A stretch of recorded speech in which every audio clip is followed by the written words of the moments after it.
107,7 FM Radio Jala Sveva Jaimai. Selamat pagi menjelang siang, jadi dimanapun berada dan beraktivitas. Erjun Samudra senang sekali menjumpai Anda dan menemani Anda selama kurang lebih 1 jam ke depan, tentunya di program Sailor News. Salah satu program yang membahas tentang masalah keangkatan lautan, kemaritiman, kesehatan, dan juga bidang-bidang lainnya yang tentunya menghadirkan narasumber yang sangat berkompeten di bidangnya. Hari ini kita akan membahas tentang bidang kemaritiman bersama dengan narasumber kami yang sudah ada di sini dari staf potensi maritim dan JJMers terkait juga dengan bidang maritim yang kita akan bahas di pagi menjelang siang hari ini. Kita telah kedatangan ada Kolonel Laut Pelaut Indra Joko Rerangin, Paban 4 Komsosmar dari Spotmara. Selamat siang Bapak, terima kasih untuk waktu dan juga kedatangannya di sini. Selamat siang Pak Erjun. Iya. Bagaimana kabar di pagi menjelang siang hari ini? Baik Pak, baik. Cerah ini kayak seperti ini. Alhamdulillah. Ya. Dan JJMers, jika bagi Anda yang berada di luar Jakarta, www.tniai.mil.id bisa Anda gunakan. Selain itu, kita juga nanti setelah ini, Anda juga bisa melihat di tayangan kita di YouTube kita di JJM TNI Angkatan Laut, kemudian juga melalui Instagram kita di @JJM TNI Angkatan Laut, JJM Radio maksud kami, dan tentunya bagi Anda yang berada di luar Jakarta www.tniai.mil.id. Baik, Pak Kolonel Laut Indra Joko Rerangin, kami sapa dengan Bapak Indra Joko atau Pak Indra aja. Pak Indra, ya. Baik. Pak Indra, terima kasih untuk waktunya. Nah, kita tahu bahwa hari ini kita berbicara tentang yang namanya Spotmara, staf potensi maritim. Banyak sekali yang bisa disampaikan di sana ya. Nah, kita berbicara tentang maritim ini hubungannya dengan tugas dari Spotmara sendiri. Spotmar, staf potensi maritim. Nah, mungkin bisa diceritakan sedikit tentang sejarah maritim Indonesia. Nah, ini kan hubungannya juga dengan nanti yang akan kita bahas tentang dari hubungannya dengan staf potensi maritim, kemudian sejarah maritim, dan juga bagaimana perannya dari ke Spotmara di kemaritiman Indonesia sendiri. Bagaimana sih? Terima kasih Pak Erjun. Baik, jadi memang kalau kita lihat dari sejarah kemaritiman kita, Indonesia kita ini, dulu nenek moyang kita itu tidak pernah lepas dari laut. Bahwasanya sebelum kerajaan pun kita sudah mengenal itu laut. Belum lagi dari kerajaan Sriwijaya, Demak, Majapahit, dan lain sebagainya, termasuk ada yang dari Ternate, Tidore, sampai dari mulai Sabang sampai Merauke, semuanya menggunakan laut. Jadi sebenarnya kita itu memang tidak pernah lepas dari laut. Sebenarnya itu yang dulunya sejarahnya seperti itu. Iya. Dan sejarah maritim kita itu boleh dikatakan amat sangat kuat. Nenek moyang kita sudah berlayar dari Pulau Indonesia sampai ke Kepulauan Indonesia sampai ke Madagaskar, Tanjung Harapan. Bahkan di sana pun sudah ada keturunan orang Jawa. Bentuk rumahnya pun tidak jauh dari orang Jawa. Berarti kita sudah melalang buana sampai jauh sana. Belum lagi zaman kerajaan. Sampai ke Melanesia sana. Dulu Sultanuku sampai ke Papua, sampai ke timur, sampai timur jauh sampai ke sana. Bahkan negara-negara yang menggunakan nama Nuku, Sultanuku itu pun masih ada. Jadi itulah sejarah kita yang begitu besar masalah kemaritiman yang mungkin sekarang ya harus kita bangkitkan kembali. Ya memang tidak mudah Pak. Iya. Seperti iya. itu. Betul sekali. Jadi memang kalau berbicara tentang maritim, seperti lagu Nenek Moyangku Orang Pelaut ya. Iya, betul sekali, betul. Dari lagu itu aja. Ya, Berarti memang sudah diakui oleh kita mungkin pada waktu itu, ya, anak masih kecil-kecil ya. Ya, Nenek Moyangku Orang Pelaut. Nah, dengan tadi yang Bapak sampaikan bahwa nenek moyang bangsa Indonesia sudah berlayar sampai ke Madagaskar, ya. dan kemudian juga ada kerajaan-kerajaan maritim terkuat ya pada waktu itu ya, betul. seperti Sriwijaya, Majapahit dan yang sebagainya. Nah, itu menandakan pada waktu itu memang bangsa Indonesia sudah dekat dengan yang namanya maritim ya. Ya, Apalagi sejarah juga banyak bisa dilihat bahwa pelayaran dari bangsa Indonesia itu sudah sampai ke Madagaskar dan lain sebagainya. Nah, kalau berbicara tentang itu dulu ya. sampai dengan saat ini, Ya. bagaimana menurut pandangan Bapak? Memang istilahnya kalau dibandingkan dulu dengan sekarang memang ada perubahan jauh. Jadi boleh dikatakan kemaritiman kita itu boleh dikatakan runtuh itu setelah kedatangan orang-orang Eropa dengan adanya rempah-rempah yang begitu mahalnya lah waktu zaman itu. Bahkan boleh dikatakan emas harganya emas berapa waktu itu, rempah-rempah kita itu begitu mahalnya. Ya cukup dibayangkan 350 tahun kita di bawah kendali budayanya, di bawahnya orang lain. Kita sekarang udah nggak, boleh dikatakan nggak mengenal lagi dengan laut. Ya apalagi doktrinnya mereka kan sudah beda. Jangan sampai, nah orang ini karena tujuannya sudah berdagang, sudah menjajah, jangan sampai orang yang menjajah ini melawan. Jangan sampai hasil jarahan atau hasil jajahannya ini ya diambil sama orang ya. Akhirnya ya kita yang terpuruk, hilang. Padahal 350 tahun tuh berapa generasi yang sudah hilang, terputus Pak di situ. Itulah ya boleh dikatakan ya perbedaan yang jauh dan sangat signifikan lah dengan zaman sekarang. Itu Pak. Oke.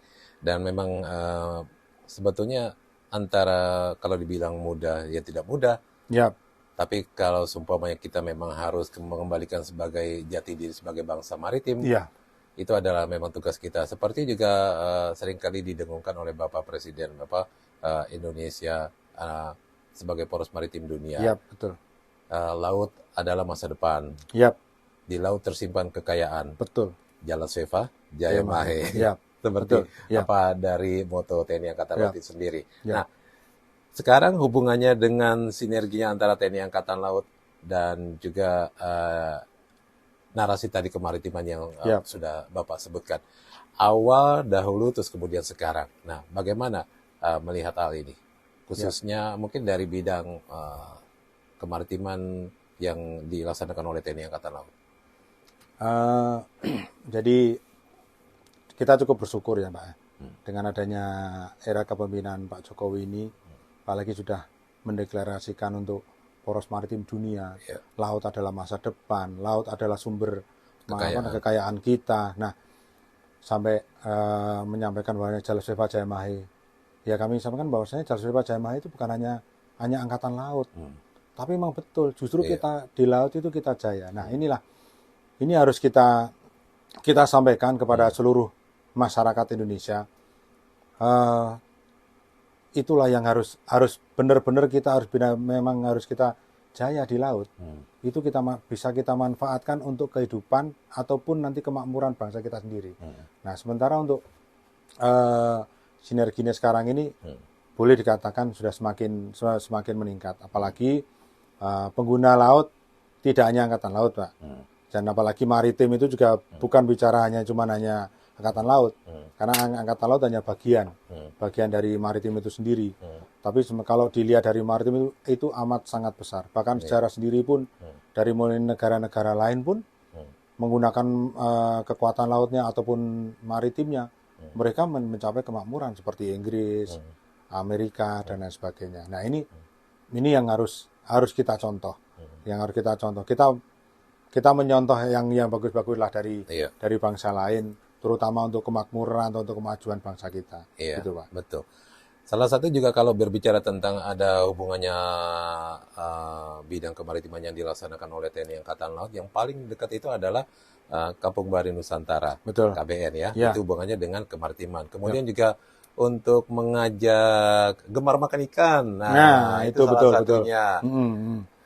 Kan kalau sekarang kan, kalau dulu pada waktu kecil, mungkin kalau ditanya, ayo kita ajak anak-anak untuk menggambar. Yang paling dilakukan adalah gunung, kemudian jalan. Ada jalan, ada sawah-sawahnya. Bagaimana caranya nih mengajak supaya anak-anak kecil aja, mulai dari ya mungkin tingkat SD, SMS, ya mungkin TK ya pastinya. Iya, betul. Agar mereka tahu bahwa tuh Indonesia tuh sebetulnya negara maritim. 2/3-nya adalah Laut, lautan. betul lah. Terus garis pantai terpanjang kedua Iya, di dunia setelah Kanada. Bagaimana Bapak? Ya, jadi memang kalau apa yang disampaikan Pak Arjun tadi memang betul. Sebenarnya kalau kita mau merubah itu memang sebenarnya bukan dari kecil, Pak. Dari kandungan sebenarnya, Pak.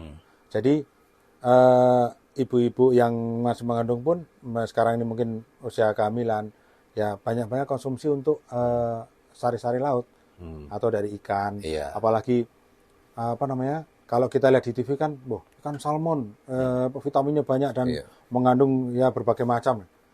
Kan itu jauh, ikan salmon kan jarang ada yang di Indonesia ini di sini. Betul, kan. Iya. Tapi ternyata itu kalah dengan ikan kembung. kan begitu ya. Nah, itu seperti itu. Iya, Nah, iya. dari kalau mungkin apa namanya? Kita mulai dari sekarang lah. Iya. Kayak cerita dari dulu waktu saya kecil kan ada kadang orang tahu jangan banyak makan ikan nanti cacingan. Iya. Tapi setelah tahu bahwasanya itu ternyata berbanding terbalik dengan apa yang saya sampaikan gitu loh. Iya. Bahwasanya memang ikan itu memang boleh dikatakan ya luar biasa. Iya. Luar biasa manfaatnya terutama untuk anak-anak. Nah, mungkin sekarang harus digalakkan lagi kalau dimakan itu sudah mulai ada ikannya. Ya tidak usah yang mahal-mahal lah, jangan langsung pengen ikan tuna yang ya enggak perlu seperti itu. Ya mungkin ada udang atau mungkin ikan kayak ikan kembung. Ya ikan yang kecil-kecil dulu, nanti kalau semakin tambah ya perekonomian baik ya bisa ditambahkan kan seperti itu, Pak. Jadi salah satunya ya manfaatnya terlalu besar untuk kita gitu loh. Iya, apalagi kalau kita tahu bahwa kan memang Indonesia itu potensi dari sumber daya alam bawah lautnya kan luar biasa. Ikannya ya Pak ya, betul. Terbanyak juga. Apalagi di sini ikannya macam-macam. Ikannya bukan ikan tempe, ikan tahu ya, iwa tempe. Iwa pitik ini. Iwa pitik. Ya. Oke. Nah, kalau kita berbicara tentang itu tadi perannya juga ada ya. Ya. Mungkin di Spot Mara seringkali ya ada kegiatan-kegiatan itu untuk mengajak mungkin dari anak-anak atau mungkin juga dari lingkungan masyarakat pesisir untuk mencintai yang namanya ya sedikit banyaknya dengan mengkonsumsi ikan seperti itu. Ya, seperti yang Pak Arjun tadi sampaikan bahwasanya kan ada program yang setiap tahun kita laksanakan yaitu KBN. Saatnya dari kita meningkatkan dari ekonominya, pendidikan, kesehatan. Nah, itu apa namanya? Kita salah satunya untuk meningkatkan taraf kehidupan masyarakat. Memang istilahnya apa yang dilakukan oleh Angkatan Laut tidak akan mudah ataupun seperti membalikkan tangan. Karena waktu 1 tahun atau 2 tahun sampai 5 tahun pun belum tentu langsung akan merubah itu semuanya. Namun ya kita berusaha, walaupun itu kecil, tapi paling tidak kita memberikan motivasi. Motivasi bahwasanya ini kita sebenarnya, ini bangsa kita, ini bahwasanya kita dulu pernah jaya seperti ini. Nah, itu salah satunya seperti itu, Pak. Betul. Biar kita ada semangat, kita cinta lagi dengan Indonesia, kita cinta lagi dengan maritim kita itu, Pak. Baik, baik. Dan tentunya memang tidaklah mudah Pak ya, seperti orang membalikan telapak tangan. Namun dengan niat dan juga perubahan sedikit aja, atau mungkin juga dari kita sendiri, mengajak juga masyarakat Indonesia paham dan kembali cinta laut. Laut bukan sebagai halaman belakang, tapi halaman muka. Betul. Oke. Jadi jangan dikit-dikit membuang sampah ke laut. Jaga itu laut. Iya, betul. Nah, sebetulnya kalau mengajak untuk kembali masyarakat itu cinta laut, ada permasalahan atau tidak, Bapak? Apa mungkin ini kan lingkungan maritim kan banyak sekali. Ada mungkin faktor dari instrumen dari kemaritiman itu sendiri, terus kemudian juga infrastruktur dari maritim itu sendiri. Bagaimana Bapak melihat ini? Ya memang kalau seperti orang bilang, ya ada permasalahan. Sebenarnya kalau dari beberapa permasalahan seperti kayak peraturan atau lembaga dan segala macam, mungkin itu adalah tambahan ya, Pak. Tapi kalau menurut saya mindsetnya kita sendiri yang harus kita rubah. Dari mulai kecil. Coba kalau seandainya dari mulai kecil lah kita di rumah, kita sudah makan ikan, Terus apa ibunya ngomong, nah nanti nanti siang kita lauknya ikannya kita masak apa? Atau mungkin nanti kalau seperti Pak Arjuna disampaikan, gambarnya kamu gambar ikan bisa nggak kan? Nah gitu. Nah itu seperti itu. Itu sedikit tapi kalau diulang lama-lama alam bawah sadar kita pun akan membentuk tersendiri kan seperti itu. Sama seperti sekarang ini. Baru adalah orang melihara ikan hias. Nah ikan hias kan, tapi ikan hiasnya kan ikan air tawar. Coba kalau sekali-kali ya ikan air laut lah. Ya walaupun tidak usah besar-besar. Memang saya juga pernah memelihara ikan laut, ikan hias air laut.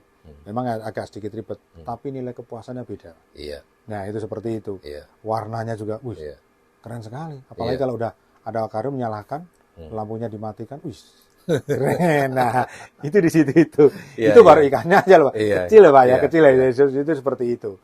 Namun kalau dari wisata sendiri pun, nah ini juga harus kita ini kan, mulai kita dengungkan lagi. Betul. Ya generasi sekarang lah, zaman-zamannya sekarang, ayo kita mulai kita ini kan lagi.